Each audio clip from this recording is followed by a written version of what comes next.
પણ એક નમસ્કાર મહામંત્રનું આપણે સ્મરણ કરીએ અને પછી આપણી પાસે એની તૈયાર કેસેટ છે, એટલે એ આપણે 1 મિનિટ 3 મિનિટ લાગશે આપણને સાંભળતા.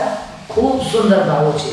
એટલે આપણે બધા આત્મા તરફ અંતર્મુખ થઈને જો આ સાંભળશું, બધા વિચારો છોડી દેજો. આ સંસારની વાસ્તવિકતા છે, આ જ સંસાર છે. અને આપણે આ બધું જાણતા હોવા છતાં કઈ રીતે નજરઅંદાજ, એટલે કે કઈ રીતે ઇગ્નોર કરીએ છીએ, એની આપણને વેદના થવી જોઈએ, વ્યથા થવી જોઈએ. ખરેખર આપણી જિંદગીનો બધો જ સમય આપણે વ્યર્થ પાછળ વિતાવી રહ્યા છીએ, એનો અહેસાસ કરશું. એક નમસ્કાર મહામંત્ર. ઓમ નમો હરિહંતાણમ,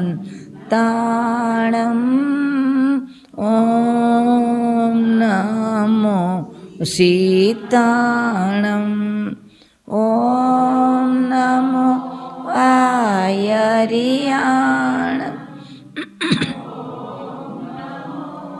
ઉવસાયાણમ, નમો લોયે સવસાહૂણમ,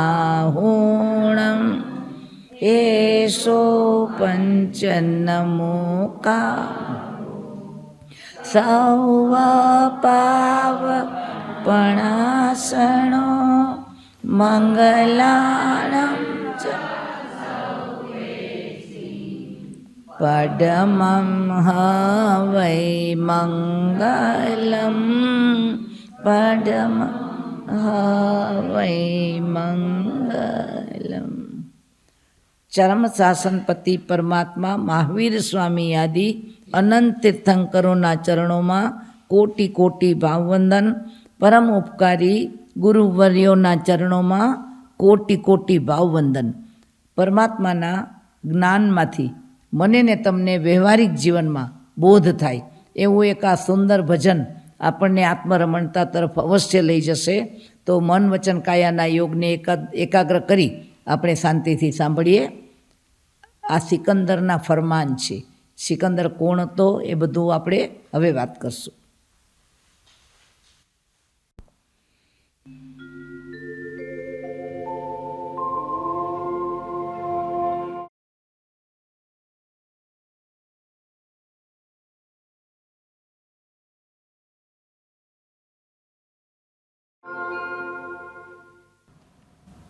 ક્ષણભરને માટે આપણને સૌને આ વર્તમાનની વાસ્તવિકતા બોધ આપતો આ સિકંદરના ફરમાનનું અતિ પ્રસિદ્ધ એવું આ ભજન છે.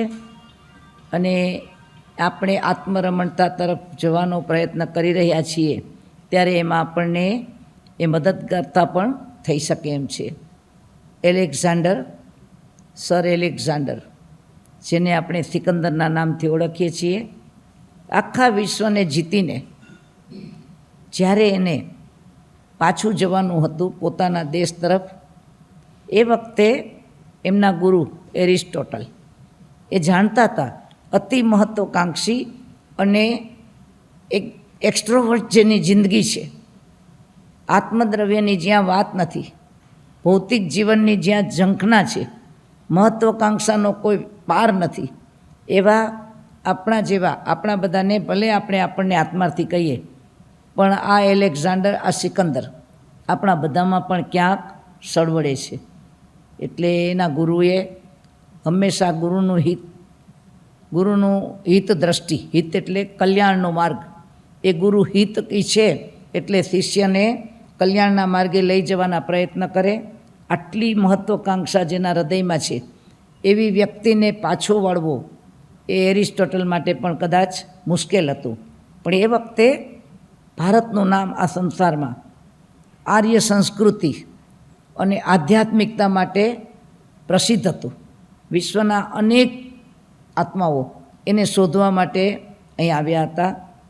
અને જ્યારે સિકંદર પાછો જાય ત્યારે સાથે શું લઈ જાય એવું સિકંદરના મનમાં થતું હતું.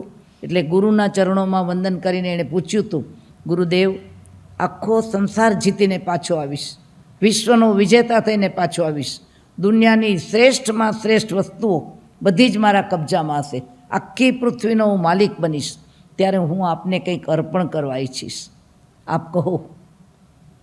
કે વિશ્વના કોઈ પણ ખૂણેથી આપને માટે હું શ્રેષ્ઠ શું લાવી શકું, ત્યારે એના ગુરુએ કહ્યું હતું કે જો તું ભારત જીતીને આવે તો ત્યાંથી એક સાધુને મારા માટે લેતો આવજે.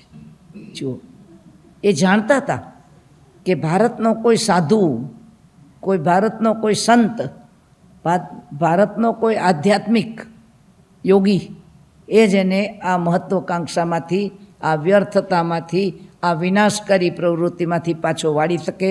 બાકી બીજું કોઈ તો એને અટકાવી શકે એમ નથી. જો મારા ને તમારામાં એક સિકંદર સૂતો છે, એક સિકંદર સ્થળ વડે જ. આપણી પહોંચ વિશ્વવ્યાપી નથી, એટલે આપણે આપણું વર્ચસ્વ આપણા આસપાસના વાતાવરણમાં તો જમાવવા પ્રયત્ન કરીએ જ છીએ. અંદરમાં બધું આ જ પડ્યું છે, ખાલી આપણું યુનિટ નાનું છે, એનું યુનિટ મોટું છે.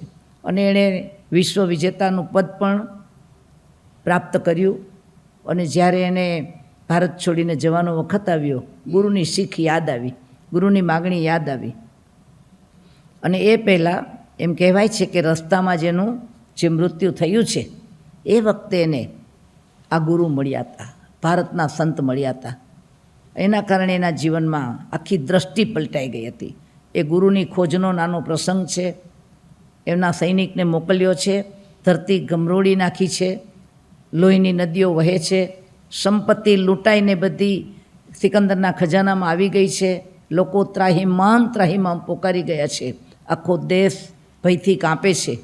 એવા વાતાવરણમાં સિકંદર પોતાના સૈનિકને હુકમ કરે છે કે મારા ગુરુની ઈચ્છા પૂરી કરવા માટે તું જા અને ભારતના, એટલે કે જે જગાએ પોતે હતો એ સ્થાનના કોઈ ખૂણેથી એક સંતને, એક સાધુને પકડી લાવ, મારે એને ગુરુ માટે લઈ જવાનો છે. આખા વિશ્વને આમ ફાવનારો સિકંદર વિચારે છે કે ભારતમાં તો ચૌટે ને ચોકે, શેરીએ શેરીએ પણ આવા તો અનેક, આપણે માટે શું કહેવાતું હતું, આધા નંગા ફકીર એમ, એટલે કે વસ્ત્ર હોય અને વસ્ત્ર ન પણ હોય એવા કેટલા બધા યોગી પુરુષો ફરતા હોય છે. એમાંથી એકને લઈ જવો એ કઈ મોટી વાત છે. સૈનિકને મોકલે છે એક ઉદ્યાનમાં, યોગાનો યોગ, એક યશસ્વી, ઓજસ્વી, તેજસ્વી, આધ્યાત્મિક, પૂરેપૂરા અંતરના ઊંડાણને પામી ચૂકેલા, આત્મામાં રમણ કરતા એવા સંતનો યોગ થાય છે. સિકંદરનું ફરમાન સૈનિક એને સંભળાવે છે, ચલ મેરે સાથ. સાધુ ધ્યાનમાં છે, અવાજ જોરથી છે, આજ્ઞાસૂચક છે. અને સંતની આંખ ખુલે છે, ચલ મેરે સાથ. કિધર? સિકંદરને બુલાયા હૈ. કોણ સિકંદર? વિચાર કરજો. આખી ધરતીને ધમરોળી નાખનાર, આખી ધરતીને ધ્રુજાવી નાખનાર સિકંદર કોણ છે એની આ સંતને ખબર નથી. कौन सिकंदर? तू नहीं जानता, तू नहीं पहचानता? क्या बात है? पहली बार सैनिकने आश्चर्य थयुं કે સિકંદર કોણ છે એમ પૂછવાવાળું પણ સંસારમાં કોક છે ને આ કોણ પૂછી શકે? વિચાર કરજો.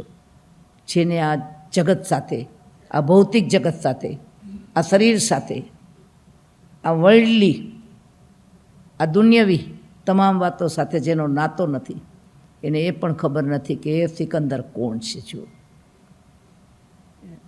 આખરે સૈનિક કહે છે, और बात कुछ ने मत कर, मेरे साथ चल, तुझे चलना होगा. फिर कहते मैं नहीं चलूँगा. क्यों नहीं चलेगा?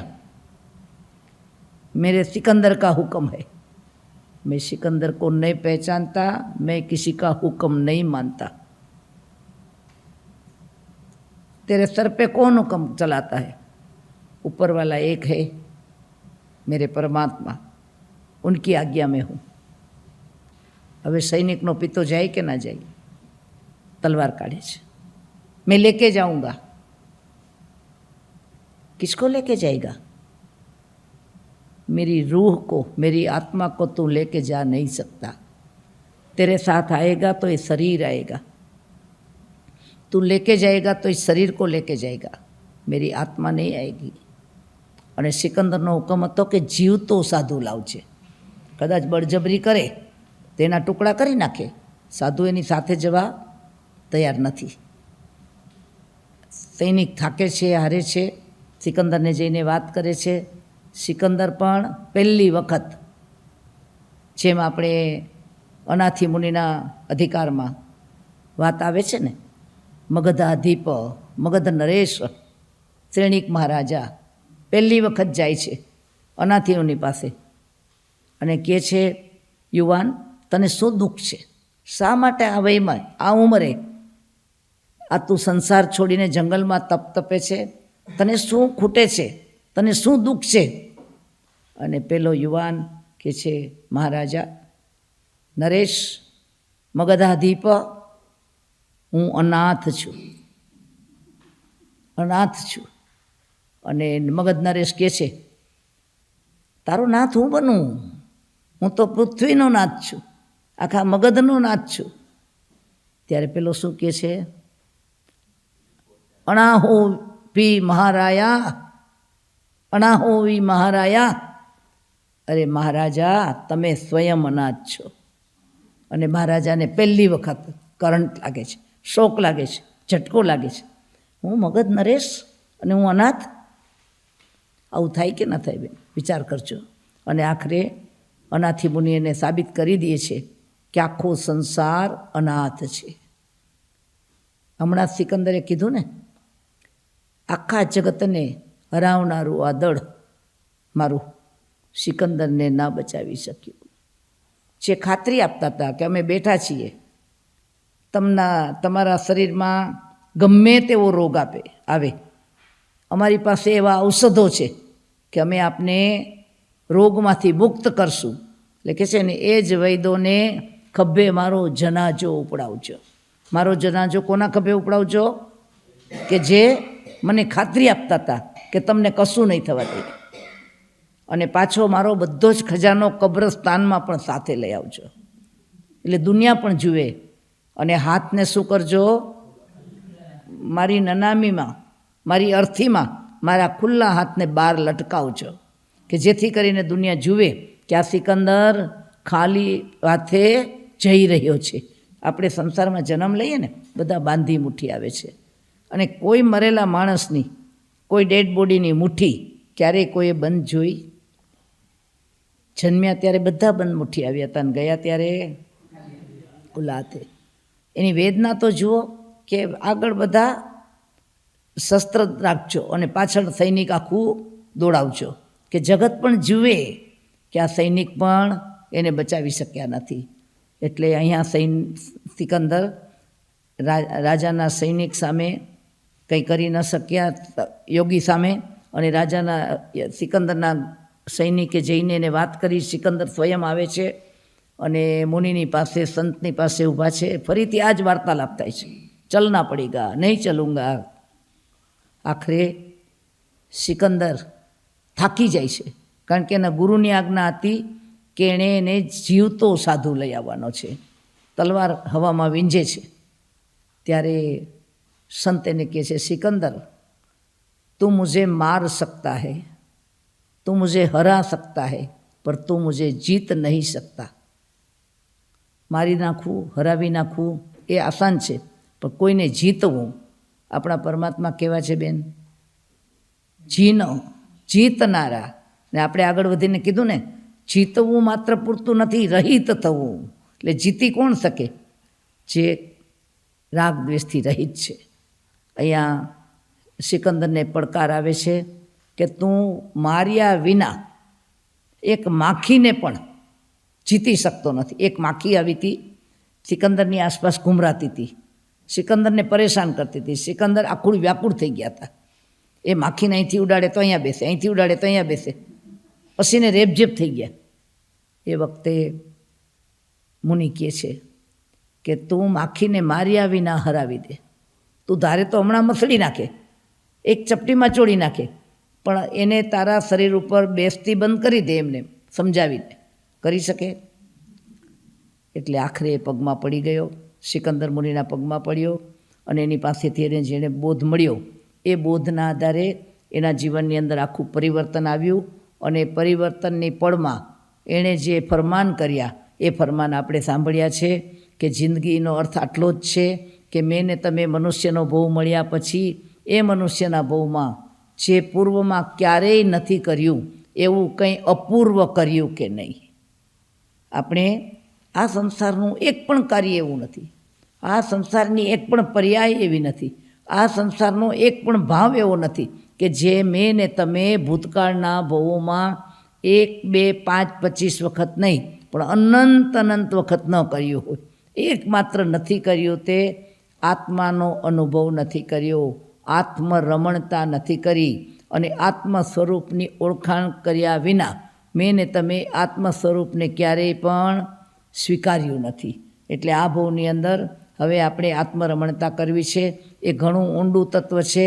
પરમાત્માએ ભગવતીજી આગમમાં 8 પ્રકારના આત્મા બતાવ્યા છે.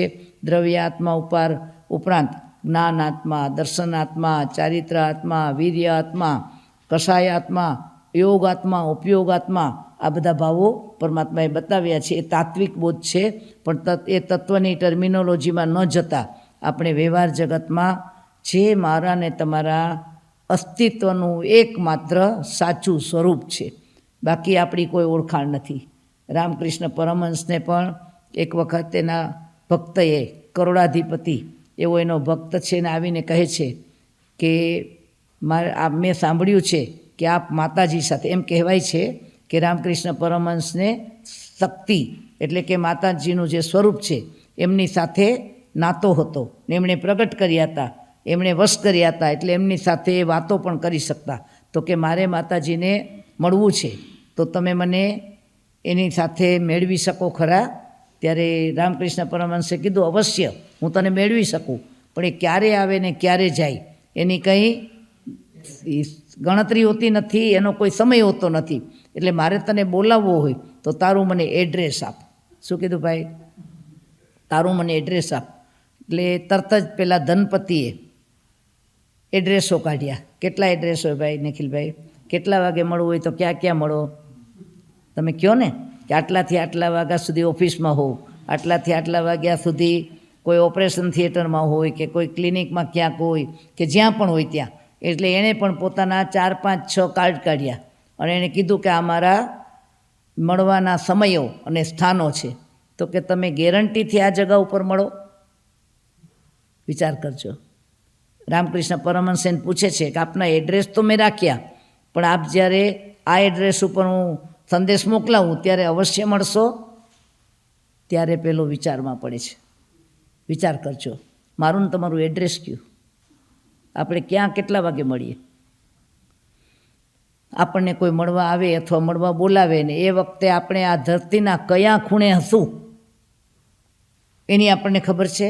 આ ધરતી શબ્દ તો ટૂંકો પડે. 14 રાજલોકમાં હું ને તમે ક્યાં હશું એની ખબર નથી.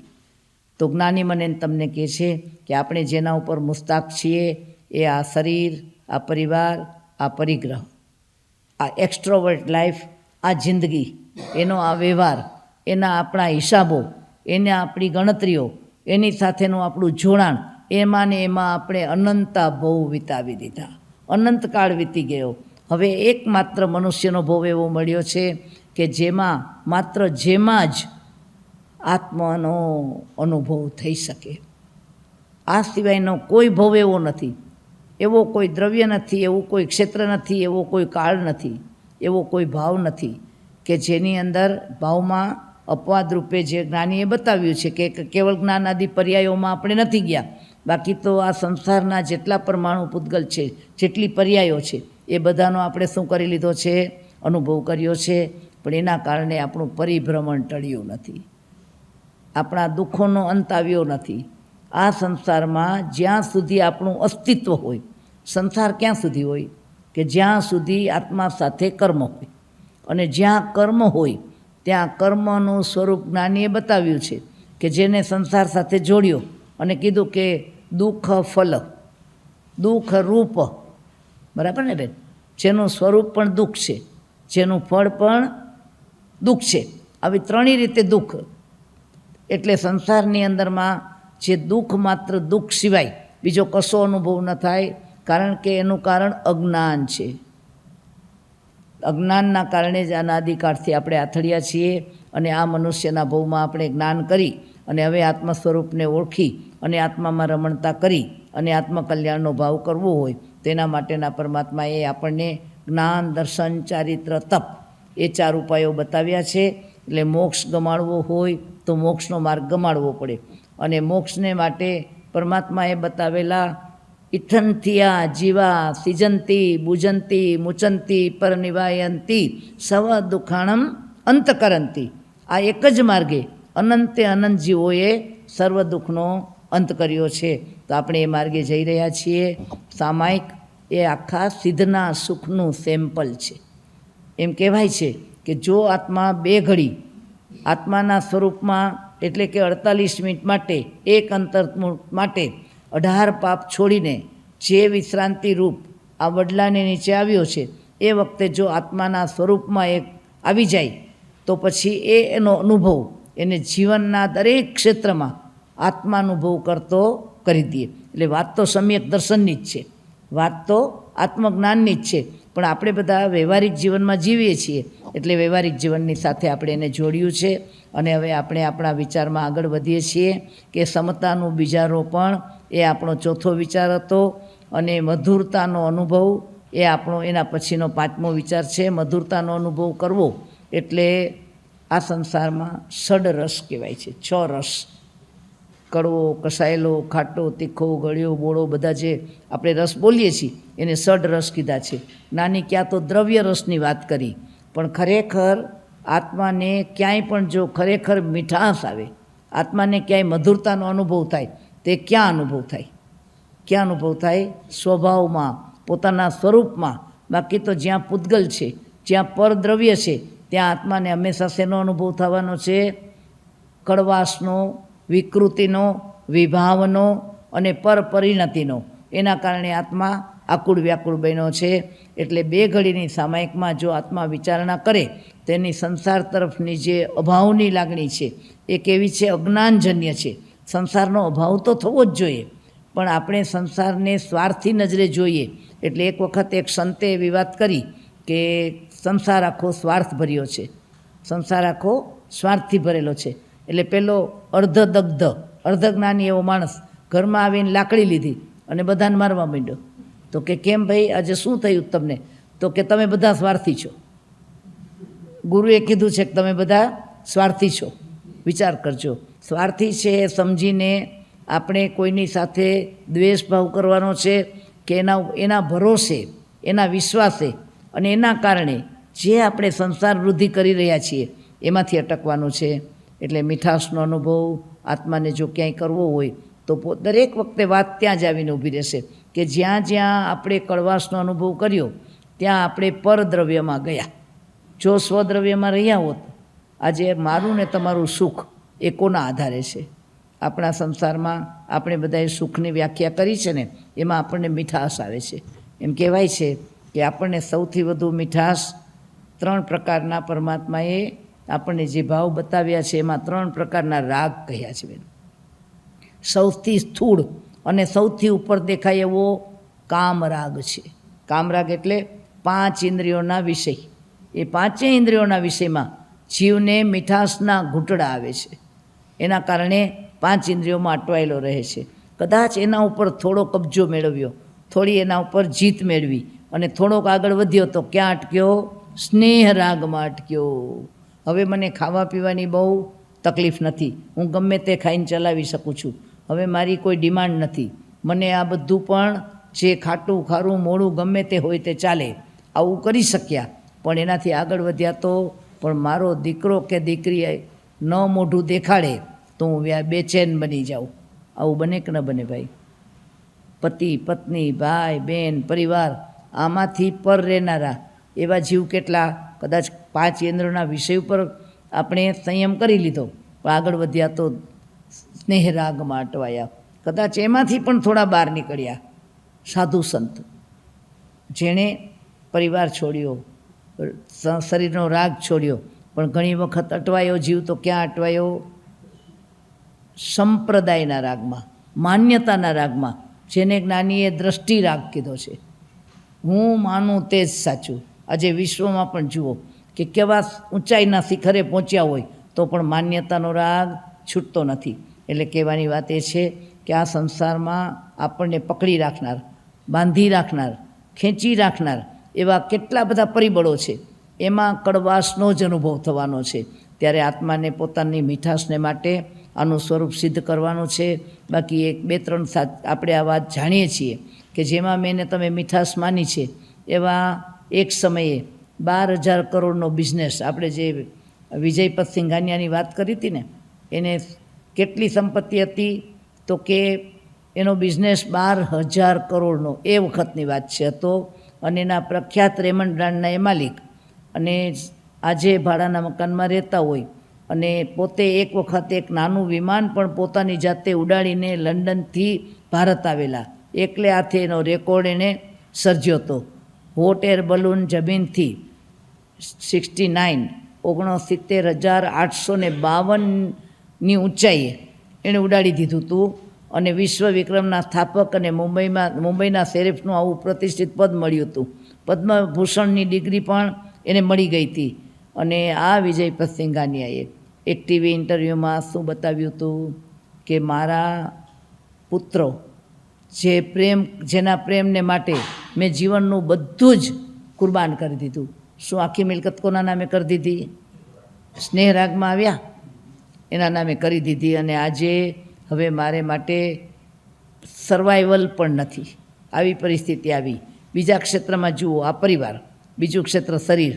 આ કાર રેસિંગના ક્ષેત્રના વિશ્વવિખ્યાત સ્પર્ધાની ફોર્મ્યુલા 1ના જવામર્દ મહાન ડ્રાઈવર સ્પર્ધક માઇકલ શુભેકર, એનાથી લગભગ કોઈ ઇન્ડિયામાં અજાણ્યું નથી ને વિશ્વમાં જાણે છે.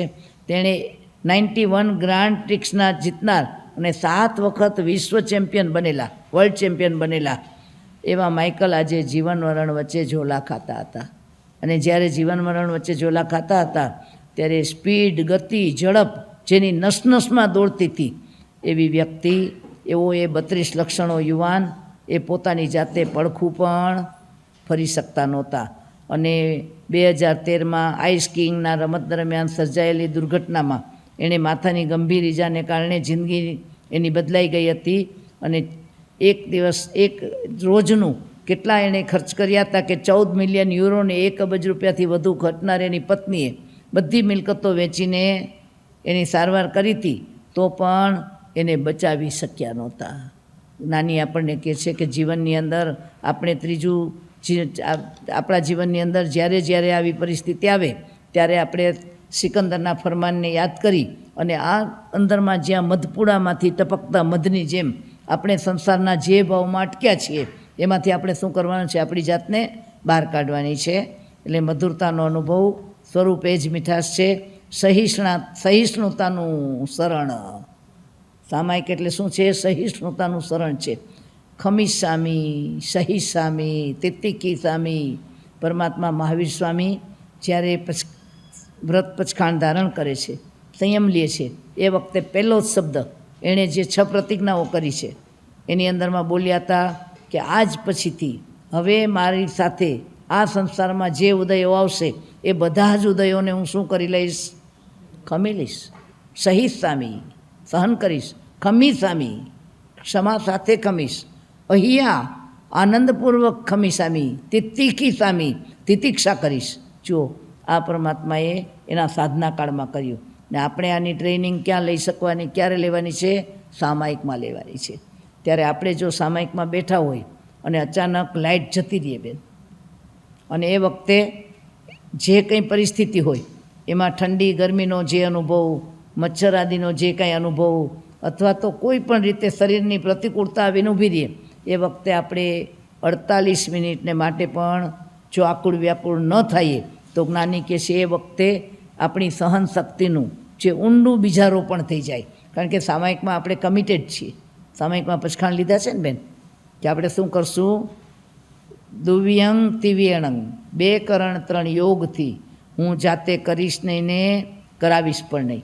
હવે જો આટલી જ વાતને આપણે વફાદાર રહી શક્યા તો જ્ઞાની કહે છે આપણામાં સહિષ્ણુતાનું શરણ આપણા આત્મામાં પ્રગટ થયા વિના રહે નહીં. એટલે સામાયિકમાં જે વસ્તુ આપણે 2 ઘડી માટે કરીએ છીએ એ સંતો જીવનભર કરે છે.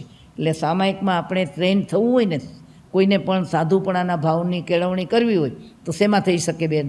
આપણા 24 કલાકમાં આપણે દરેક વખતે બંધનમાં નથી, એક પણ પ્રતિજ્ઞામાં નથી, એટલે કોઈ પણ વસ્તુ આપણે સહન કરવા માટે તૈયાર નથી થતા. પણ આ 2 ઘડી એવી છે કે એમાં કદાચ તમે સામાયિકમાં બેઠા છો, ઘરમાં ફોન ઉપર કોઈ વાત કરે છે અને એ વખતે એમાં આપણા કાનમાં શબ્દ અનાયાસે પડી જાય છે અને એમાં આપણા માટે પણ કાંઈક બોલાતું હોય તો આપણે એ વખતે આપણે જવાબ દેવાના, એ વખતે આપણે કોઈ પણ રીતે એનો પ્રતિકાર કરવાના નથી, પ્રતિભાવ આપવાના નથી. પણ જ્ઞાની કહે છે માત્ર બાહ્ય હોય, ઉપસમરૂપ હોય, માત્ર ત્યાર પૂરતું તત્કાલ જ આપણે રોક્યું હોય તો એની અંદર આપણને સહિષ્ણુતાનો અનુભવ નહીં થાય. પણ જો આપણે આત્મ સ્વરૂપમાં હોઈએ, આત્મરમણતામાં હોઈએ તે શબ્દને આપણે શું કરી શકીએ બેન? ઇગ્નોર કરી શકીએ કે ન કરી શકીએ? આ સામાયિક સિવાય આપણી પાસે બીજું કયું એવું સાધન છે કે જે આપણને આમાં બરાબર બાંધી રાખે, આપણને ટ્રેન કરાવી શકે? એટલે સહિષ્ણુતાનું શરણ છે, એમાં આપણી ક્ષમા આદિ ગુણોની વૃદ્ધિ થાય છે. પછી બીજી વાર વિચારવાનું, સર્વોચ્ચનું શરણ. સામાયિકમાં આપણે કોના શરણે ગયા છીએ? સર્વોચ્ચના શરણે ગયા છીએ. 18 પાપનો ત્યાગ કરવો, આવા સાવધ્ય યોગોથી બચવું, મન વચન કાયાના યોગથી કરીશ નહીં ને કરાવીશ નહીં, આટલી ખુમારીપૂર્વક, આટલી હિંમતપૂર્વક અને આટલા આત્મબળ આત્મવીર્ય સાથે જો હું અહીંયા બેઠી છું કે બેઠો છું તો આ 2 ઘડીમાં તો હું અનંતા કુસંસ્કારો, અનાદિકાળની વૃત્તિઓના જે મારી સામે હુમલા થઈ રહ્યા છે એ બધાને હું શું કરી શકું એમ છું? નાશ કરી શકાય કે ના કરી શકાય બેન? આજે સામાયિકમાં આજે અમદાવાદમાં જ્યારે ધરતીકંપ થયો એ સાંજના એ સમયે કેટલા લોકો સામાયિકમાં બેઠા હતા બેન. અને એવું બન્યું હતું કે સામાયિકના કારણે અમારા વતનના જ એક ભાઈ હતા અને એ લોકોએ કીધું કે આપણે સામાયિકમાં છીએ, આપણાથી કેવી રીતે દોડાદોડી થાય, અને ઉઠ્યા નહીં અને ખરેખર ઉપરની પાણીની ટેન્ક તૂટી અને એના કારણે એના ઉપર જ આખા સ્લેબનું વજન આવી ગયું અને એનું મૃત્યુ થયું હતું. પણ એનો બચેલો પુત્ર કે જેણે એમ વાત કરી હતી કે બધા ઘરની બહાર ભાગ્યા, તેણે કીધું આપણે સામાયિકમાં ભાગાભાગી ન કરાય, જે થવાનું હશે તે થશે. આ વિચારો, સર્વોચ્ચનું શરણ લીધા પછી એનામાં નિર્ભયતા કેવી પ્રગટી. એટલે જો ખરેખર આપણે આવી અનુષ્ઠાનોની અંદરમાં જે ભાવના છે, એના જે રહસ્યો છે એ સમજીને એક આજે સામાન્ય રીતે આપણને ક્યારેક પણ ભૂખ લાગી જાય તો આપણે ઊભા થઈને શું કરવાના? તરત ભોજન કરવાના. પણ જેણે ઉપવાસના પચખાણ કર્યા છે, અહીંયા આપણા તપસ્વી બેઠા જ જુઓ, 9 વર્ષના ઉપવાસી, એના શરીર સામે જુઓ, આપણા બધા કરતાં એના ચહેરા ઉપર વધારે તેજ છે. વિચારો, 9 વર્ષમાં 4.5 વર્ષ સુધી જેણે ભોજન નથી કર્યું. આ શરીરના ધર્મોનું આપણે બાનું કરીએ બેન, પણ 4.5 વર્ષ સુધી ન ખાધા પછી આ સગવડ, આ શરીરની શક્તિ ક્ષીણ ન થાય, એ આપણને સર્વોચ્ચના શરણની વાત. સર્વોચ્ચ એટલે વ્યવહારમાં ભગવાન, પણ નિશ્ચયમાં કોને શરણે છીએ બેન? આત્મા. આ લોકમાં મારા ને તમારા આત્માથી ઊંચું કોઈ પરિબળ નથી.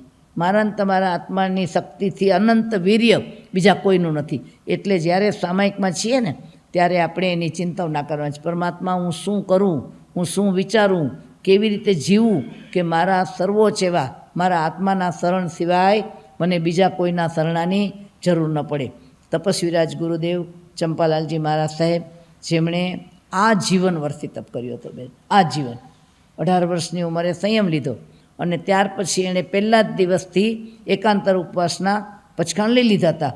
તો જીવ્યા ત્યાં સુધી છેલ્લું સાંભળ્યું કે છેલ્લું 1 વર્ષ એમની શારીરિક ક્ષીણતા એટલી થઈ ગઈ હતી કે એમના શિષ્યો વગેરે એવું અને ગુરુ એમ ઈચ્છતા હતા કે એને હવે નિયમિત કંઈક પણ જરા તરા લેવું, તો પણ એની ઈચ્છા તો એ હતી જ નહીં કે હું દેહને પોષણ આપું. પણ આ જીવન અખંડપણે એક દિવસના એકાંતર કરી શકનારા અને વર્તમાનમાં શાલિભદ્ર મુનિ કે જે જેટલા વર્ષથી સંયમ લીધો એટલા વર્ષથી બેન અખંડપણે એક ઉપવાસના એકાંતરના પચખાણ લઈને તો એણે સંયમ લીધો છે. પણ એમાં વૃદ્ધિ કરતાં કરતાં 2 ઉપવાસ, 6ના વર્ષી તપ, 8મના વર્ષી તપ, આજે સંયમ લીધા પછી આજ સુધી અખંડપણે એના વર્તિતપો ચાલે છે. કદાચ 30 વર્ષ થવા આવ્યા બેન, અને તો પણ એની ખુમારી, એનો આત્માનો વિકાસ, એની આત્મશક્તિનો આવિર્ભાવ, ને એમાં પણ પાછા બપોરના રાજસ્થાનના રણ જેવા તાપમાં 2-2.5 કલાક ઓછામાં ઓછી આતાપ ના લેવાની, જમીન ઉપર સ્ટીલની સીટ, લોખંડનું પતરું, એના ઉપર ઊભા આપણે ઉપવાસ હોય ને બેન, 1 કલાક બહાર જવું હોય તો પણ બને તો ટાળીએ કે આજે ઉપવાસ છે, જવા દો, આવા તડકામાં નથી નીકળવું. ત્યારે આત્માનું શરણું, સર્વોચ્ચનું શરણું જેને છે એવા આત્માઓ આત્માના કલ્યાણના માર્ગે જઈ શકે છે. તો હું પણ આજે મારા આત્માના શરણે છું, આવી વિચારણા આપણે કરીએ તો આપણા આત્માબળમાં પણ વૃદ્ધિ જાય છે. ગુરુ ચરણનું અવલંબન, નમો લોએ સવ્વ સાહુણમ. ઓહો પરમાત્મા, ક્યારે એવો ધન્ય દિવસ આવે, ક્યારે મારા આત્મામાં આવા મનોરથ ઉઠે કે હે પરમાત્મા, ક્યારે હું સામાયિક એટલે શું છે? 2 ઘડીનું સાધુપણું છે. સામાયિક એ 2 ઘડીનું શુદ્ધ સાધુપણું જ છે. એ જે યાવત જીવન કરે એ આપણે શું કરીએ છીએ? 2 ઘડી માટે પણ કરીએ છીએ. પણ એ વખતે ગુરુચરણનું આપણને અવલંબન મળી જાય છે. નમો લોએ સવ સાહુણમ પદમાં જવાની તૈયારી થઈ જાય છે. આવા વિચારણાને કારણે જો એ વખતે ભાવ દ્રઢ થાય તો આપણા જીવનની અંદર ગુરુચરણના અવલંબને કેટલા બધા આત્માઓ સામાયિકમાંથી ઉઠીને સીધા ઉપાશ્રયે પહોંચ્યા છે. ગુરુ ભગવંતો પાસેથી દાખલા સાંભળ્યા છે. એક સામાયિકમાં અનુપ્રેક્ષા ચાલી, એક સામાયિકમાં વિચાર આવ્યો કે હું જે એક યુનિટ છે, સામાયિક શું છે? એક એકમ, એક યુનિટ છે કે જે કામ હું 2 ઘડી સુધી કરી શકું એ કામ હું આખું જીવન કેમ ના કરી શકું? આ 2 ઘડીમાં મને કશી તકલીફ પડી નથી, જેટલી મારા વ્રતની મર્યાદા છે એટલી. તો ગુરુચરણનું અવલંબન થતાં નમો લોએ સવ્વ સાહુણમ પદની સાર્થકતા થવા માંડે છે. ત્યાર પછી સંત શિક્ષાનું આચરણ, સંત શિક્ષાનું આચરણ. આપણે જ્યારે સામાયિકમાં બેસીએ ત્યારે આપણે કોનું આચરણ કરીએ છીએ? જે સંતોએ આપણને શિખામણ આપી છે, જે સંતોના વચન છે કે મનુષ્ય ભવમાં આપણે 24 કલાક 18 પાપની આ જે પ્રવૃત્તિ કરી રહ્યા છીએ એ શું છે? એક કતલખાનું છે, 18 પાપનું કતલખાનું છે. એની અંદરમાં આપણે સતત ને સતત બધા જીવોની કતલ કરી રહ્યા છીએ. પણ આ 2 ઘડી એવી છે કે જેમાં આપણા આત્માને આપણે સંત શિક્ષાનો અમલ કરવા માટે તૈયાર કરી શકીએ. એટલે 2 ઘડીની સામાયિકમાં સંતોની શિક્ષા એટલે સંત જીવનનું સેમ્પલ આપણે કેવી રીતે આચરી શકીએ એનો આપણે વિચાર કરીએ તો આપણા આત્મામાં એ બળ પ્રગટ થવા માંડે. અને અસતનો ધિક્કાર, અસતનો ધિક્કાર, ધિક્કાર એટલે નિંદામી, ગરહામી, અપ્પાણમ, ઓસિરામી, આ શબ્દ આવે છે ને બેન. તો નિંદા એટલે હીનમાં હીન કામ, અયોગ્ય કામ, જેના આપણો આત્મા અંદરથી કકડી ઉઠે, આત્મા અંદરથી તડપી ઉઠે, અરે મેં આવું કર્યું, મને ધિક્કાર છે, મને ધિક્કાર છે. આવો ભાવ ક્યારે ઉઠે? કે જ્યારે આપણે નિર્ભેળ નિર્મળ એવી સામાયિકમાં બેઠા હોઈએ અને આ વિચારમાં અનુપ્રેક્ષામાં ચડીએ કે પરમાત્મા, આ કેવું નિર્ભેળ જીવન છે, કેવું નિરામય જીવન છે કે જેમાં હું એક પણ પાપ નથી કરતા કે નથી કરતી. તો આ રીતે આપણે એક પછી એક આગળ વધી રહ્યા છીએ. ટૂંકમાં જ સમજાવું છું. દુર્ગુણની કેદમાંથી મુક્તિ. સામાયિક એટલે શું છે? દુર્ગુણની કેદમાંથી મુક્તિ. એની વિચારણા કરો. રાતના ઊંઘ ઉડી જાય અને આપણને જાગી ગયા, એ વખતે આપણે શું કરશું બેન? ઊંઘમાંથી ઉઠી ગયા, ઊંઘ ઉડી ગઈ છે તો ઊંઘ લાવવાનો પ્રયત્ન કરશું ને? ઊંઘ લાવવાનો પ્રયત્ન કરીએ નિખિલભાઈ કે બીજું કંઈ કરીએ? વધારેમાં વધારે ઘણા એમ કહે કે અમે નૌકાર ગણીએ, કોઈ કે માળા લઈને બેસી જાય. તો એ નૌકાર ગણ્યા કે માળા લીધી, એ માળા કે નૌકાર આપણે પાછી ઊંઘ લાવવા માટે કરી કે વધારે ઊંઘ ઉડાડી દેવા માટે કરી? લાવવા માટે, કે આ માળા ગણીએ ને ત્યાં પાછી ઊંઘ આવી જશે. એટલે પ્રમાદ છે. શું છે? જીવન પ્રમાદથી ભરેલું છે. આપણે જાણીએ છીએ કે આપણી જિંદગીના 8 કલાકના 3 વિભાગ ભાઈ, આયુષ્ય 100 વર્ષનું, એમાં આપણે કદાચ 3 ભાગમાં એને બાટી નાખીએ, 30 વર્ષ એવરેજ પકડો, તેમાંથી આપણે 30 વર્ષનો ગાળો ઊંઘવામાં કાઢી નાખીએ છીએ. 8 કલાક જો ઊંઘતા હોય બેન તો ત્રીજો ભાગ થઈ ગયો કે ના થઈ ગયો 90 વર્ષનો? તો આખી 90 વર્ષની ઉંમરમાંથી 30 વર્ષ આપણા ઊંઘવામાં જાય છે. કલ્પના તો કરો, આ મનુષ્ય ભવ કેટલા પુણ્ય વડે મળ્યો, કેટલી સાધના કરી હશે, કેટલા ત્યાગ તપશ્ચરણ કર્યા હશે, કેટલી મોટી કિંમત ચૂકવી હશે, ત્યારે મનુષ્યનો ભવ મળ્યો. અને આ એક એક પળમાં મનુષ્ય ભવ એનું જો આત્મા જાગે તો કેટલા કર્મની નિર્જરા કરી નાખે. એને બદલે આપણે કેવા ઘસઘસાટ ઊંઘીએ છીએ. ત્યારે જ્યારે સામાયિકમાં આવીએ છીએ ત્યારે આપણે અસતનો ધિકાર કરીએ છીએ અને આત્માને સતમાં લઈ જવાના પ્રયત્ન રૂપે સામાયિકમાં આવીએ છીએ. દુર્ગુણની કેદમાંથી મુક્તિ એટલા માટે કીધી કે પ્રમાદ એ સૌથી મોટો દુર્ગુણ છે, અને પ્રમાદ અવસ્થામાં આપણે ક્યારેય સામાયિકનું આચરણ કરી શકતા નથી. સામાયિક બાંધનારો જીવ અપ્રમત યોગી બની જાય છે. શું બની શકે છે? અપ્રમત યોગી બને છે. સર્વ જીવો જીવવા ઈચ્છે છે. ત્યારે મુખ્ય વિચારણા શેની કરવાની? કે સર્વ જીવોને જીવવું છે. આજે મને જેટલી જીવવાની ઝંખના છે એવી સર્વ જીવોને ઝંખના છે. તો હું અભયદાતા બન્યો છું. જીવનદાતા ન બનાય પણ અભયદાતા બનાય કે ન બનાય? તો આપણા જીવનમાં આવી અભયદાનની પળ આવે છે.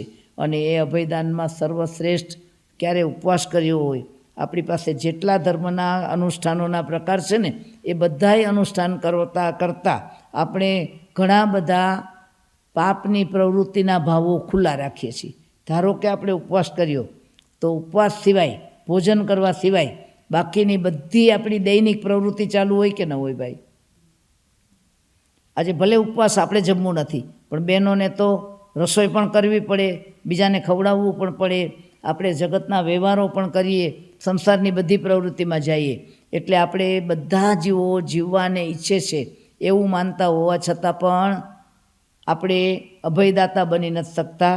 ત્યારે આપણે આજે હું અત્યારે 2 ઘડીની સામાયિકમાં છું, અત્યારે હું સવે જીવો જીવવાને ઈચ્છે છે એની ભાવનાનો પૂર્ણપણે શું કરી શકું છું? સંવેદનાપૂર્વક એનો અનુભવ કરું છું કે મને જેટલું જીવન પ્રિય છે એવું સર્વજીવોને પ્રિય છે.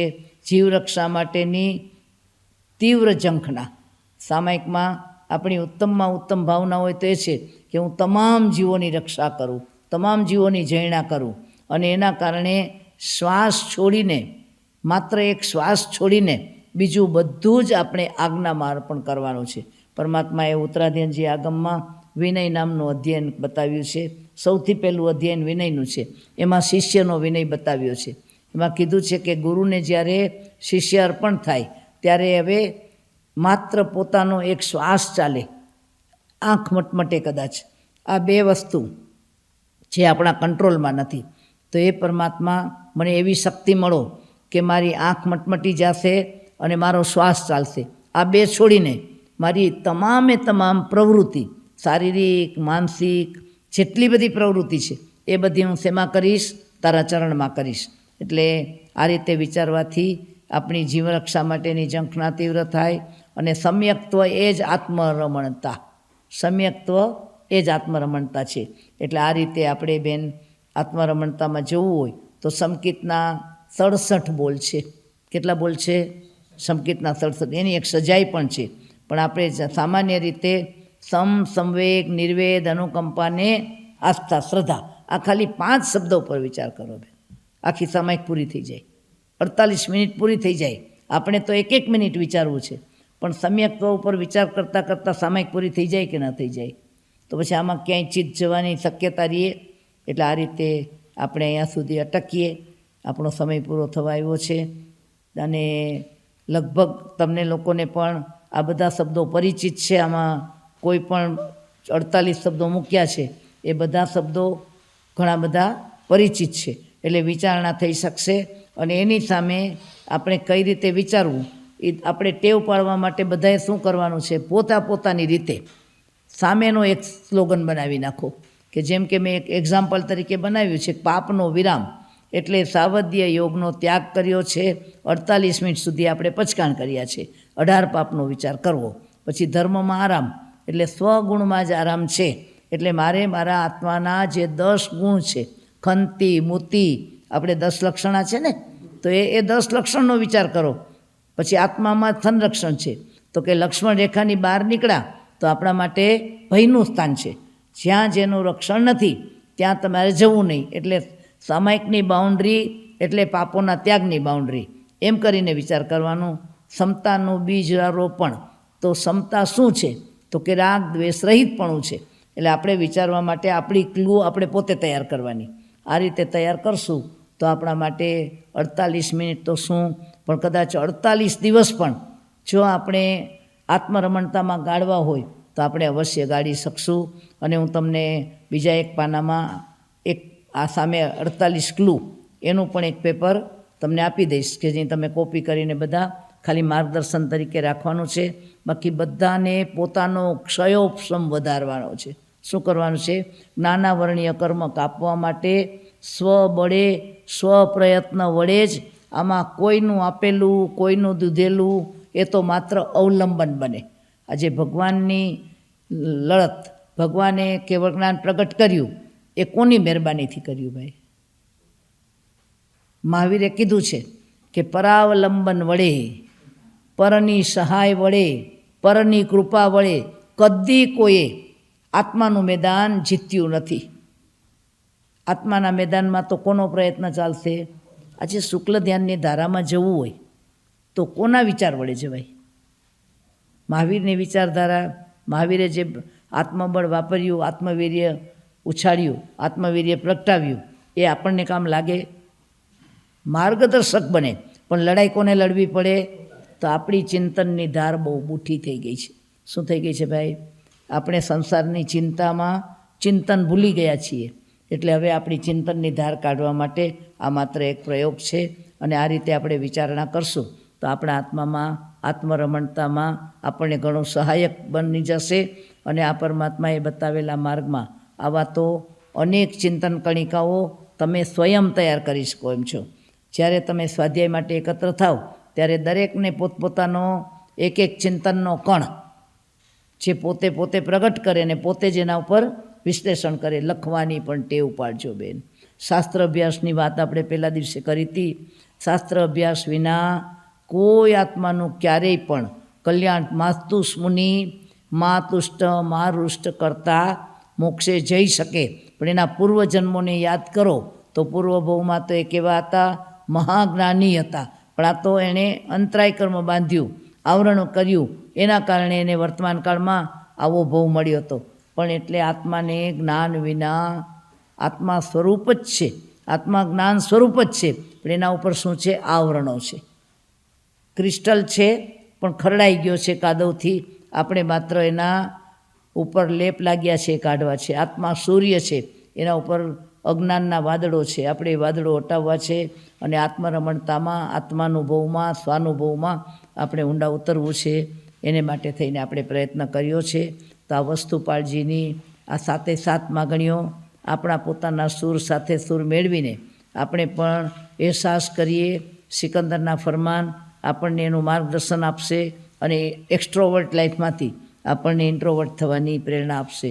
તો આ પરમાત્માની વાણીને આત્મસાત કરીએ એવા ભાવ સાથે આપણા સ્વાધ્યાય દરમિયાન મારા કોઈ પણ પ્રકારના મતિના દોષથી, ધારણાના દોષથી, ભૂલથી કે પ્રમાદના કારણે કોઈ પણ રીતે જીન વચનથી ઓછું અધિક વિપરીત કંઈ કહેવાનું હોય તો અર્યંત અનંત સિદ્ધ કેવડી ભગવંત ગુરુદેવો આત્માની સાક્ષીએ, આપ સૌની સાક્ષીએ તસ્મિચ્છામિ દુક્કડમ.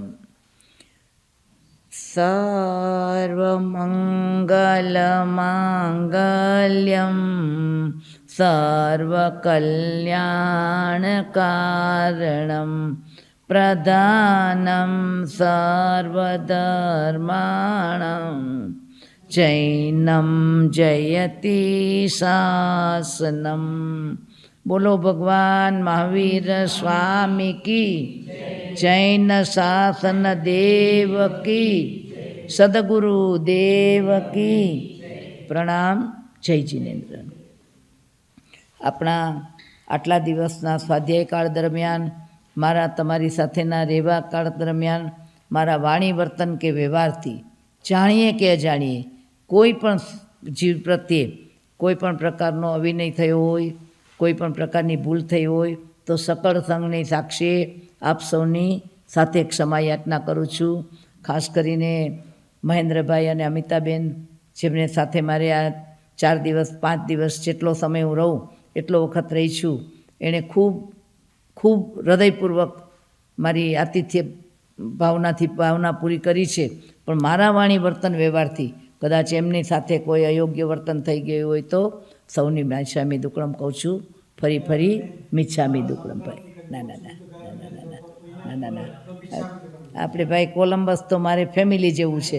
આપણે કેટલા પર્યુષણ કર્યા છે અને એક ચહેરા એટલા જાણીતા થઈ ગયા છે કે જાણે આપણે સ્વજનોને મળવા આવ્યા હોય. આપણે તમે ને હું શૈલેષભાઈ, આપણે આપણા પોતાના સગા સંબંધીના ઘરે પણ એવરી યર કદાચ જઈને રહેતા નહીં હોય, પણ મને ને તમને પૂર્વના સંયોગથી એવો યોગ મળે છે કે આપણે સાથે મળીને આટલો સ્વાધ્યાય કરીએ છીએ.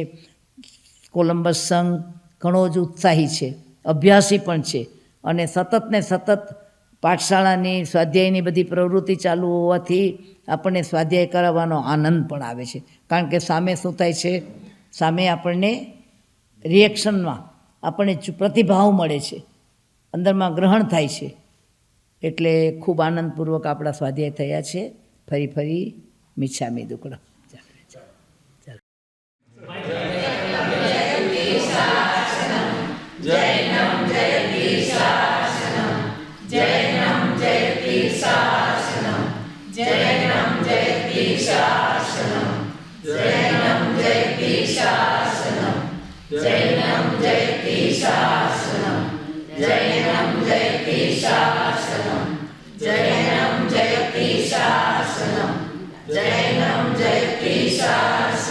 બોલો આદેશ્વર ભગવાન